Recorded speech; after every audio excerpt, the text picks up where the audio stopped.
All right, Tom Mulcair, I understand you heard our interview with Dominique Anglade earlier this afternoon.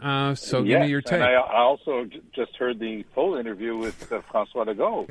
Well done, Aaron. I don't think anybody's ever gotten that much information out of it. Yeah, he was very kind to give us all 2.5 minutes of his time, Tom, but I think we got a lot from that, so thank you. Appreciate that. All right, so what'd you think of Dominique Anglade? Well, I thought she did extremely well, and I liked the part where she said, look, because this is a lot of people in the English-speaking community being upset, and I was first among them when the Liberals, it was David Birnbaum and then David decided that they would vote to impose upon kids in English CEGEP 3 core courses that would have to be done in French. Of course, nobody was consulted about that. Nobody agreed with it. It would have been almost impossible to do with the collective agreements, but he just decided he was going to vote for that because he wanted to show that we could walk the walk. That's what he explained to me anyway. So I thought it was great that Birnbaum was given the chance to make that, that Facebook video yesterday and say, look, we're not going to be supporting Bill 96, which is a big, strong statement from Anglade. I think it was quite courageous, frankly, and it's really clear. And she's saying that they cannot support it. This is exactly what I was being told the day after that vote was taken. They said, look, we had a proposal that went along those lines, but it was a way, in our view, of trying to avoid the notwithstanding clause, trying to avoid any limitation on access to English CEGEPs. But once we had everything in Bill 96, there was no way that we could bring that forward again. So who, what, where, when, why, I'm not there right now. I'm just happy to hear Dominique Anglade talking straight up about defending rights, which she did in that interview today. And it was a lengthy interview. The both of you did, I think, everybody a big service by taking the time to drill down, to ask those very good questions. And I think that all members of the English-speaking community of Montreal who were able to hear it come away the winners. I got to tell you, judging by the text line, though, Tom, I don't feel like they're hearing it. I feel like it's falling on deaf ears in so much that they're peeved, and it's going to be hard for them to come around. Is it too late? Well, I get it. I mean, I talk to the angry phones as well as you do. Mm-hmm. But I also know that 6 months is a long time in politics, and people are going to be able to make their choices based on what's actually on offer. So there is going to be, in the next 3-4 weeks, there's going to be a new party launched. It has the word rights in its name. They haven't quite got the full name worked out yet, and then they're going to have to find somebody to translate it for them, because from what I see, we're not talking about people with a very open view and a very tolerant view towards Quebec. So if our community's answer to the intolerance and the closed-mindedness of François Legault is to put forward a bunch of people who are angry and closed-minded and intolerant back, I don't think we get very far. And so I do think that, once the dust settles on this, once people realize that there is one team out there fighting this bill, then I think cooler heads will prevail. So let's talk about something we don't want to talk about, which is COVID. We asked the question earlier on because, yes, we're in a 6th wave, and there is some talk, some doctors, some immunologists now suggesting, maybe it's time to bring back PCR testing again. We're seeing numbers go up. The government has admitted that we're in a new wave, but at the same time, Christian Dubé making a couple of amendments to the bill that would end Quebec's state of emergency. And I know the opposition is upset because they weren't even sort of led to believe that this was going to be happening. This state of emergency has been going on forever, and you kind of begin to wonder, is this how they're going to govern forever? Well, if you're François Legault and the opposition parties were stupid enough to have, accepted this state of emergency that is just going on and on and on, I mean, they have a lot of power. They could have and should have pushed back a lot harder than they have so far. When this was put in place, they should have put a sunset clause in there. So Legault has actually taken a shine to this whole idea of ruling by decree.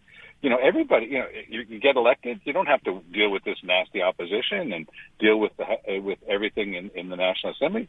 Just announce what the new rules are, and you don't have to talk to anybody about it. Legault likes that because it's very much in tune with his character. So I think that right now it's up to those opposition parties to start waking up. They've still got a few months left in the term, and they're going to have to bore down and get a lot tougher with Legault than they have been so far. I was going to just ask, do you worry about the powers that come with this? I mean, we all assumed at the beginning it was because of COVID, but it's a couple of years later now. We're still dealing with this now. What sort of sneaky stuff might the CAQ be looking to get done here by leaving this in effect? Well, generally speaking, when you need to have a new rule governing something major in your society, you have to have legislation. So that's a law that goes through the National Assembly and the various readings. And then you can have what you call delegated legislation, because you can't get into all the tiny detail. That goes into the regulations or the orders in council. Here, what Legault has is essentially the power to legislate without ever going to the National Assembly. So he and his cabinet get together. They put out what's called an order in council. In Quebec, we actually call them decrees. So it's actually literally true that here in Quebec, he is ruling by decree. Everybody else in Canada calls that an order in council. And it's simply an order emanating from cabinet that says, here's the new law from now on. And this is the way he's been doing it for, as you say, well over 2 years. He likes it. And he's going to continue doing it until the opposition parties have the wherewithal to start beating him back with a stick. Okay. I want to, when we spoke yesterday, Tom, I feel like we were optimistic that the Pope might give an apology, but I feel like we didn't really dare to hope that it might come, and certainly not this quickly. So the Pope has apologized for the abuse in the residential schools. What's your reaction? Quite early. Yeah, it was quite early this morning. I got a chance to, because that's the time of the day when I'm preparing my morning hits and doing my research and whatnot. And I happened to just catch the start of it. It was about 45 in the morning. I watched the whole thing and I was mesmerized because it was so well done. I think that the Pope was extraordinary. It's a very strong series of statements that he made. I mean, it was an abject apology, knowing the horrors, and he described. And he said, the people who were doing this were doing the exact opposite of what the Bible provides, and the basic rules of the Christian faith and the Catholic doctrine. And he was so tough, but so welcoming and so open. The ceremony went on for well over an hour. You had First Nations, Inuit, Métis people. There were a couple of Inuit people who sang the Our Father. There was drumming, there was singing, there was dancing. He obviously was very happy. He had private meetings where a lot of the details were explained to him. And he said things like they were trying to not only hurt you, but they were trying to extinguish your spirituality. And so this shows the depth of his understanding. And I will add one thing. I think there's one person who deserves credit here, and he's being careful not to stick his nose into it because it would be unseemly, but I'll give him credit for it. And his name is Justin Trudeau, because very early on, he had asked that the Pope apologize for this. He was brushed off by the Vatican at the time, but now it's come back. The apology has been issued, and I do think that Justin Trudeau deserves a lot of credit for it. Okay. And then before we run out of time, just quickly, what do you think the significance of a papal visit and another apology here in Canada would have? Well, this is almost like the language of diplomacy, and he's got senior Catholic bishops from Canada in the room with him, but he was upbraiding them at the same time. So I think it's going to be very easy for him to come back to Canada, to Canada and say, look, there was a deal made at the time. It was never respected by the Canadian Catholic Church. The deal involved several tens of millions of dollars that had to be paid over. They all disappeared in legal fees and whatnot.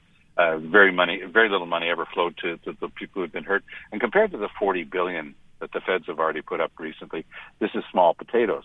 But it's a question of principle at this stage. The Catholic Church had promised that it would pay reparations. They have to do it. So you can be sure that there are going to be tough talks between the Pope and his people and the Canadian Catholic bishops, and that money will be on the table when Pope Francis does come to Canada. All right. Tom, thank you so much. Appreciate it. You have a good weekend. You too. You too.